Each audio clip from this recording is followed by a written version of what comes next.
सम्माननीय प्रधानमन्त्रीज्यू, अर्को दुईटा प्रतिवेदन सार्वजनिकको कुरा र बाँदर व्यवस्थापनको कुरा उहाँले यता प्रतिपक्षको तर्फबाट अघिको योभन्दा अगाडिको मान्य प्रश्नकर्ताले सदस्यले चाहिँ बाँदर व्यवस्थापनको कुरा र प्रतिवेदन सार्वजनिकको कुरा पनि राख्नु भएको छ। धन्यवाद।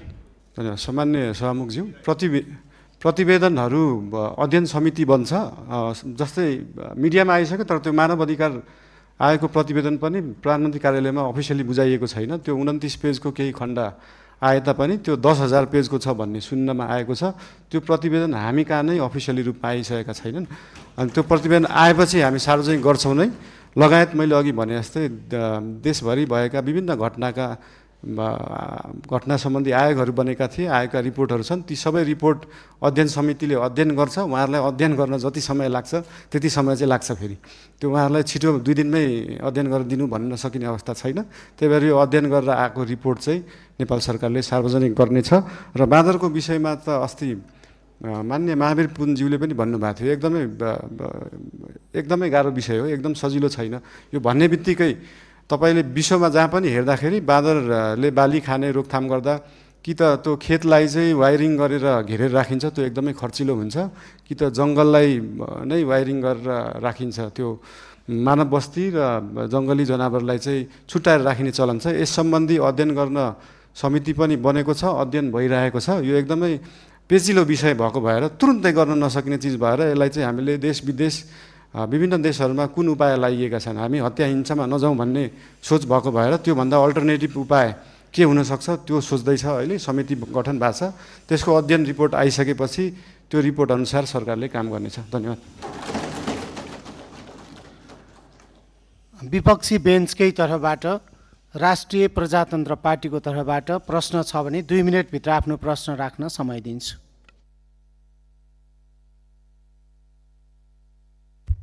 सम्माननीय सभामुख महोदय, सम्माननीय प्रधानमन्त्रीज्यू, हालैका दिनमा धेरै नेपाली नागरिकहरूलाई भिजिट भिजाको नाममा गल्फ तथा अन्य मुलुकहरूमा लैजाने क्रम रोकिएको छैन। यसरी भिजिट भिजाको दुरुपयोग मार्फत श्रम शोषण, मानव बेचबिखन अवस्था सृजना भइरहेको विषय गम्भीर रूपमा उठिरहेको छ। मैले यस विषयलाई संसदमा समेत उठाउँदै हजारौं नेपाली नागरिकहरू विभिन्न बहानामा विदेश पुर्याउने र शोषणको चक्रमा फसाइने अवस्था रहेको कुरा उल्लेख गरेको नै थिए। यस सन्दर्भमा सरकारसँग मेरो प्रश्न छ, भिजिट भिजाको नाममा हुने यस प्रकारको अवैध श्रम आप्रवासन र मानव तस्करी नियन्त्रण गर्न सरकारसँग के कस्तो ठोस योजना छ? साथै सरकारले वैदेशिक रोजगारीको नाममा देखिएको संरचनागत शोषण रोक्न घरेलु श्रम डोमेस्टिक वर्क सम्बन्धी प्रतिबन्ध पूर्ण विचार गर्ने सोच राखेको छ कि छैन? र अघिल्लो सरकारमा सत्तापक्ष रहँदाखेरि भिजिट भिसा प्रकरणमा ठुलै उहाँहरूले बुलन्द आवाज उठाउनु भएको थियो। अहिलेको सदनमा सरकार पक्ष भइसकेपछि अहिले उहाँहरूको योजना के छ? अन्त्यमा रेमिटेन्समा अत्याधिक निर्भर र उपभोगमुखी अर्थतन्त्रलाई उत्पादनमुखी र रोजगारी सृजनामा आधारित अर्थतन्त्रमा रूपान्तरण गर्न सरकारको दीर्घकालीन रणनीति के हो? र अर्को चाहिँ मेरो प्रश्न, विद्युतीय चुलोमा खाना पकाउनेदेखि सस्तो विद्युतीय मोटरसाइकल प्रयोग गर्ने र जाडोमा विद्युतीय हिटर बाल्नेसम्म यो सरकारले नेपाली मध्यम वर्गको जीवनशैलीलाई परिभाषित गर्ने एउटा महत्त्वपूर्ण सुविधा अर्थात् सस्तो विद्युत खोसेको छ। विद्युतीय सार्वजनिक यातायातको प्रयोग बढ्दै गएको अवस्थामा यसको असर मध्यम वर्गमा मात्र सीमित रहने छैन, दैनिक आवत जावतमा निर्भर न्यून आय भएका नागरिकहरू पनि बढेको लगतको मारमा पर्नेछन्। ऊर्जा खपतको वृद्धि सामान्यतः अर्थतन्त्रमा सकारात्मक गुणक मल्टिप्लायर प्रभाव सृजना गर्ने कारक मानिन्छ, तर अब भने त्यो सम्भावना कमजोर बनेको छ। Increased energy consumption equals to positive multiplier effects on the economy भनिन्छ, नट एनिमोर। यसमा प्रधानमन्त्रीज्यूको के धारणा छ सोध्न चाहन्छु। सम्माननीय प्रधानमन्त्रीज्यू। यो भिजिट, मान्य सदस्यज्यू, सम्मान्य सभामुखज्यू, यो भिजिट भिसाको जुन दुरुपयोग विगतका धेरै दिनहरूमा भएका थिए त्यसको लागि एकदमै कडा निर्देशन मन्त्रालय, एयरपोर्ट लगायत त्यहाँ भएका विभिन्न विभागहरूलाई दिएको छ। र भिजिट भिसामा गएर त्यहाँनिर कामको लागि इन्टरभ्यू दिएर काम पाउँदाखेरि फेरि फर्केर आउनुपर्ने, फेरि वर्किङ भिजाको लागि अप्लाई गर्नुपर्ने र नेपाल नै आउनुपर्ने व्यवस्था रहेछ। त्यसको लागि पनि एउटा अल्टरनेटिभ उपाय रहेछ। भिजिट भिसामा गएर उहाँहरूले त्यहाँनिर काम गर्न खोज्नु भएको छ भने त्यसलाई वर्किङ भिजामा उतै बसेर पनि कन्भर्ट गर्न सकिन्छ। यसको लागि श्रम मन्त्रालयले विभिन्न क्षेत्रहरूलाई समेटेर यसको व्यवस्थापनको लागि काम गरिरहेको छ। यस विषयमा थप केही जानकारी चाहिएमा श्रम मन्त्रीज्यूसँग पनि लिन सकिन्छ, श्रम मन्त्रालयसँग पनि लिन सकिन्छ नै। र विद्युतको विषयमा अघि भन्नुभयो, देशभरि जुन हिटर इन्डक्सन अहिले चाहिँ के छ भन्दाखेरि साँच्चीकै हामी अहिले विद्युतीय युगमा तुरुन्तै जान सकिने अवस्था छैन। साँच्चीकै देशका हरेक किचनमा अहिले नै बिजुलीबाट पकाउने, इन्डक्सन कुकरबाट पकाउने हो भने देशमा भएका सबै ट्रान्सफर्मर र सबस्टेसन पड्किन्छन्। त्यसको क्षमता नै छैन अहिले।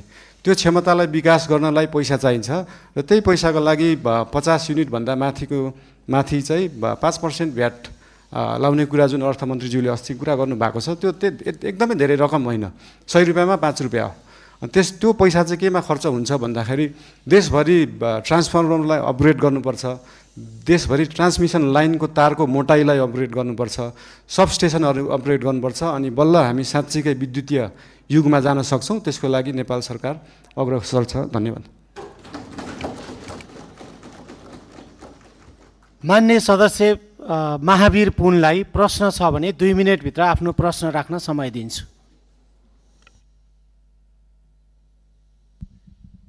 धन्यवाद सभामुख महोदय। प्रश्न त थिएन, अब बनाइयो।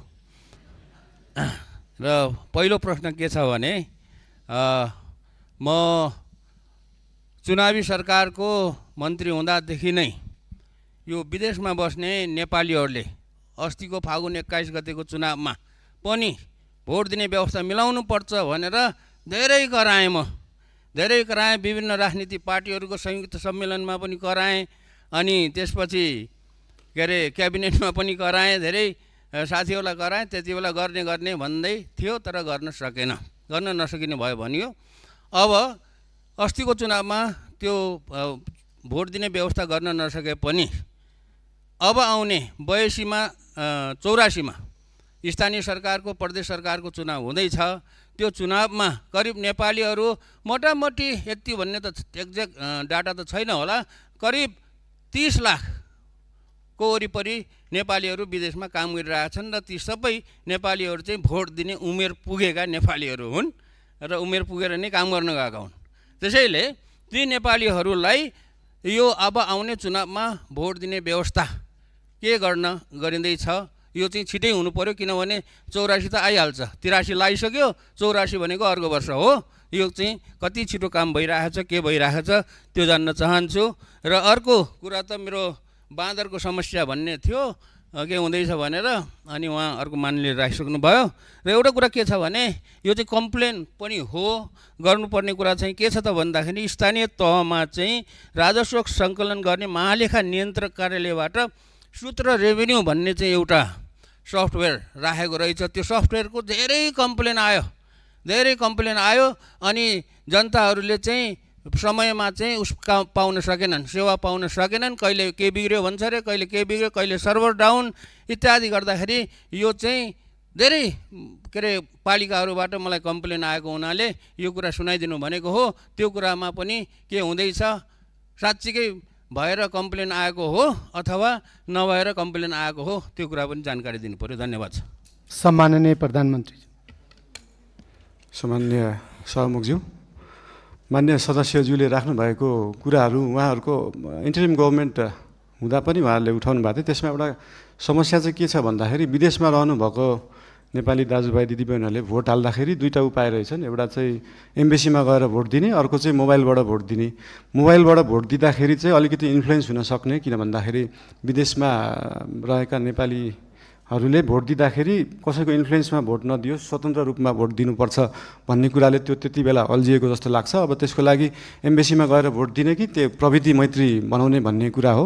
यस विषयमा चाहिँ नेपाल सरकारले छलफल गरेर आगामी चुनावमा के कसो गर्न सकिन्छ यसको लागि अध्ययन गर्ने नै छ। र बाँकी त्यो सूत्रको विषयमा हाम्रो विज्ञान यो आइटीका मन्त्रीज्यूलाई यो सम्बन्धी सुन्नु नै भयो होला, उहाँलाई चाहिँ यो सम्बन्धी तुरुन्त व्यवस्थापन गर्न निर्देशन पनि दिन चाहन्छु। हस्, धन्यवाद।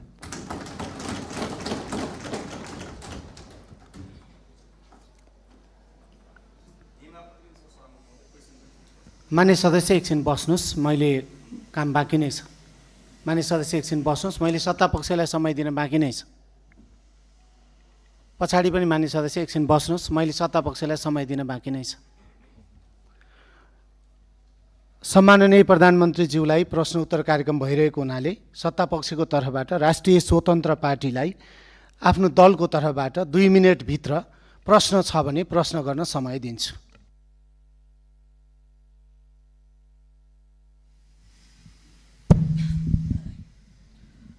सम्माननीय सभामुख महोदय, सर्वप्रथम त प्रश्नोत्तरको लागि सदनमा उपस्थित भएर आइदिनु भएकोमा म प्रधानमन्त्रीज्यू समक्ष सम्मान व्यक्त गर्न चाहन्छु।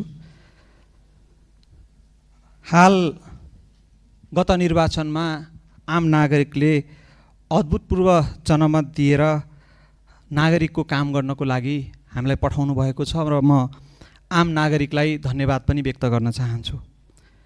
अहिले सुशासनको दृष्टिकोणबाट हेर्ने हो भने केही अघिसम्म घुस नखाई केही काम नहुने अवस्था थियो। सरुवा बढुवामा पनि घुस नखाइकन हुँदैन भन्ने एउटा भाष्य निर्माण भएको थियो। त्यो अहिले यहाँको नेतृत्वमा सरकार गठन भइसके पछाडि धेरै चिरिँदै गएको छ। आम नागरिकको यो जनमत देशमा सुशासन र समृद्धिको लागि हो भन्ने कुरामा दुई मत छैन।